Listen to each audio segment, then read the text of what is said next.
Out of the Box continues on Q1043. And welcome back. Jonathan Clarke joined live on the phone by American Idol winner 2006, Taylor Hicks. How you doing, man? Good. How's it going?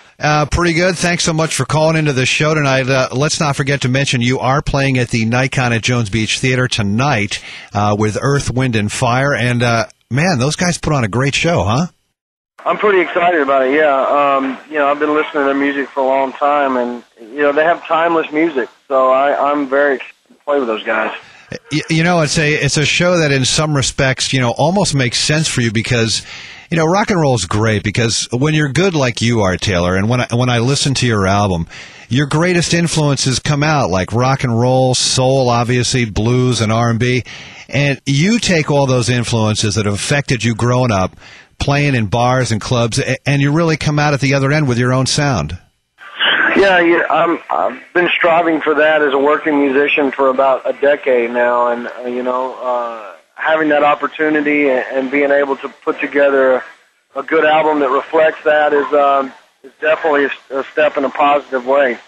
And, I don't know if you got a chance to watch this, but maybe you heard about it. I'm sure you're a fan of the old Stax record label.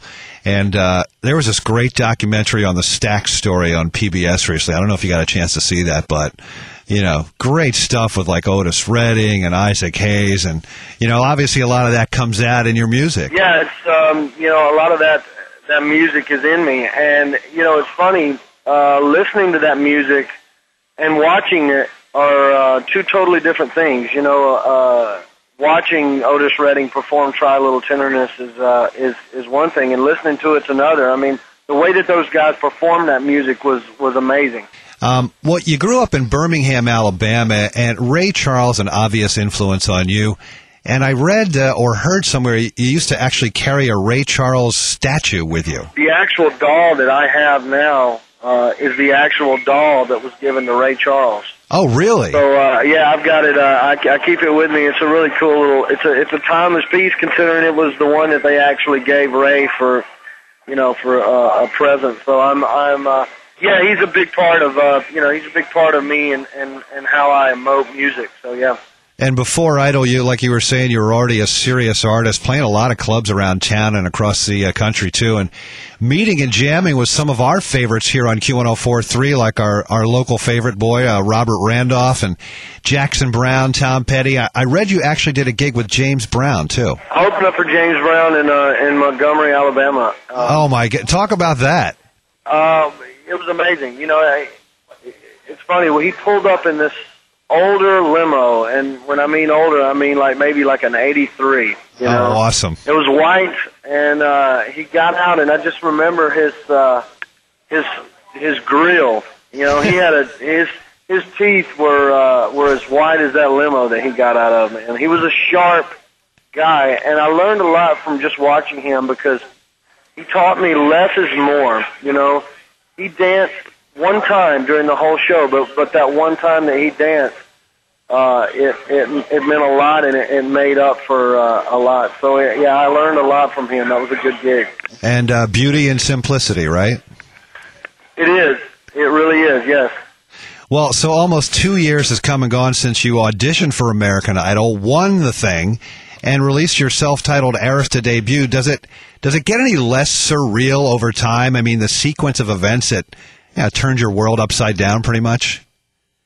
Yeah, it's amazing. I caught a break in the business, and that's just such an elusive thing to catch, and to have that opportunity, and to be given that opportunity to be a musician and work, and, it's a blessing. Definitely is.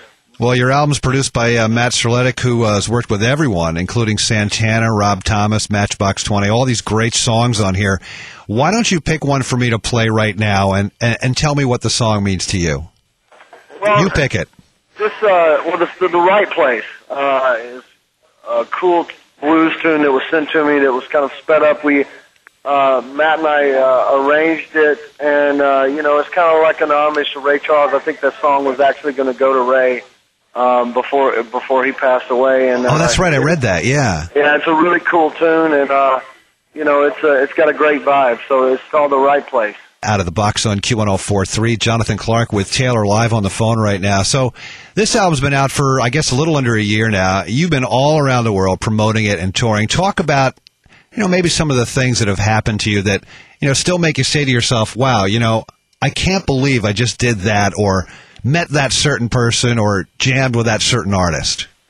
I'd have to say playing with Gladys Knight and playing some harmonica with Stevie Wonder, just artists that I've met that I grew up crying to and listening to and just feeling so much, to be able to be in a room with them and to actually have them, acknowledge who I am and I, for me to allow, I'm a fan, I like to get pictures with all the, the people that I come in contact with, and it's an amazing thing to be able to play with those musicians and those artists that you always grew up playing. Well, so what's next for Taylor Hicks? Are you going to work on new songs at this point? Maybe a new record? Continue to tour? All of the above? Well, it's funny. I've been. I got the phone call of October in 2005, and I have no home. I've got a tour bus that I travel in, and I've always been a touring musician. So I don't know when the bus is going to stop rolling. I'm scared if it does, it might not ever crank back up. So, well, I hope it's a nice, comfortable bus. It is. I spent some time in a minivan, and it's definitely an upgrade for sure. I'm very thankful for that. Well, Taylor Hicks live on the phone with us here on Q1043's Out of the Box, playing tonight at Jones Beach. Taylor, as we end here, pick one more song off the current CD and tell me the inspiration for it. Well, Soul Thing is a tune that I wrote a couple of years back from my last album that I've written, Under the Radar. We got to put this on the album, and I think one of the better produced tracks on the album, and I kind of like the vibe of it. It's called Soul Thing. It is Taylor Hicks, and Taylor, we thank you so much for calling into the show tonight, and let me extend an invitation to you next time you're in New York City. Bring your guitar and your harmonica and play live for us, all right? I will be happy to do that. Thanks so much. Out of the box on Q1.